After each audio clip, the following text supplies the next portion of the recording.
Right ఇక నెల రోజుల క్రితం మనం ఒక గొడవ చూసాం మల్లారెడ్డికి సంబంధించి దానికి సంబంధించిన కీలకమైన అప్డేట్ బీఆర్ఎస్ మాజీ మంత్రి మేడ్చల్ ఎమ్మెల్యే మల్లారెడ్డికి బిగ్ షాక్ ఇది హైదరాబాద్ సుచిత్ర పరిధిలోని సర్వే నెంబర్ 82లో ఉన్న 33 గుంటల స్థలం మల్లారెడ్డిది కాదని రెవెన్యూ అధికారులు తేల్చేశారు. ఈ మేరకు హైకోర్టుకి రెవెన్యూ అధికారులు ఒక నివేదిక కూడా అందజేశారు. సైబరాబాద్ పోలీసులకు సర్వే రిపోర్ట్ను కూడా పంపించారు. అయితే దశాబ్ద కాలంగా అది తన భూమి అని చెప్పుకుంటున్నారు మల్లారెడ్డి. సర్వే నెంబర్ 82లో ఉన్న ల్యాండ్ పై 15 మంది బాధితులు అధికారులకు కంప్లైంట్ ఇచ్చారు. దీంతో సర్వే చేపట్టిన రెవెన్యూ అధికారులు ఆ భూమిని మల్లారెడ్డి కబ్జా చేసినట్లుగా తేల్చారు.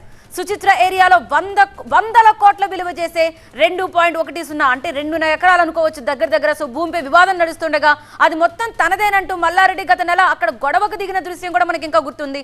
సో తన అల్లుడు రాజశేఖర్ రెడ్డి అనుచరులతో కలిసి వెళ్లి వివాదాస్పద స్థలంలో ఉన్న ఫెన్సింగ్ ని తొలగించారు.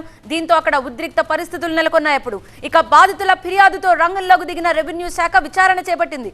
రెవెన్యూ శాఖ చేసిన దర్యాప్తులో 33 గంటల భూమి మల్లారెడ్డిది కాదని తేల్చేశారు. మా ప్రతినిధి ప్రణీత మరింత సమాచారం అందించడానికి సిద్ధంగా ఉన్నారు లైవ్ లో. ప్రణీత, నెల రోజుల క్రితం చూసాం ఏకంగా డాక్యుమెంట్స్ తన దగ్గర ఉన్నాయన్నారు. ఆ తర్వాత దానికి సంబంధించి రిపోర్ట్ కూడా ఇస్తామన్నారు. సంప్రదించడానికి ఈవెన్ సీఎం ను కూడా కలవడానికి ఇప్పుడు రెడీ అన్నారు.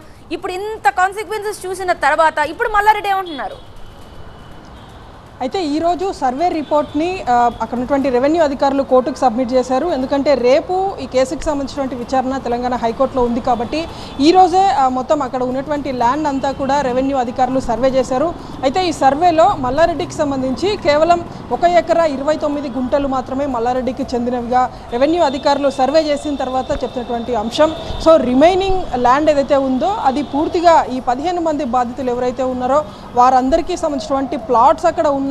సో వాళ్ళ ల్యాండ్ని 2016లో మల్లారెడ్డి అప్పుడు గత ప్రభుత్వ హయాంలో వాటిని తన పొజిషన్లో ఉన్నటువంటి ల్యాండ్ కాకుండా మిగిలినటువంటి ల్యాండ్లోకి కూడా పొజిషన్లోకి వచ్చాడు అనేటువంటిది సర్వేలో ఉన్నటువంటి అంశం. సో ఇదే అంశాన్ని ఇప్పుడు కోర్టుకి సబ్మిట్ చేశారు. సో ఈ వ్యవహారంపైనే గత నెల 18న అక్కడ ఉన్నటువంటి షెడ్లన్నింటినీ కూడా కూల్చేసేటువంటి ప్రయత్నం జరుగుతున్నప్పుడు మల్లారెడ్డి వెళ్ళి అక్కడ అడ్డుకున్నారు. తన భూమిలో అక్రమంగా ఎందుకు ఈ విధంగా షెడ్లు ఏర్పాటు చేశారు, ఎందుకు తొలగిస్తున్నటువంటి అంశం పైన తాను సీరియస్ అయ్యారు, గొడవ చేశారు. సో పోలీసులు కూడా రంగప్రవేశం చేసి సర్వే చేయాల్సిందిగా కోరారు. ఇప్పుడు సర్వే రిపోర్ట్ని రేపు కోర్టుకు సబ్మిట్ చేయనున్నారు. థ్యాంక్ యూ ప్రణీత, డీటెయిల్స్ అందించినందుకు.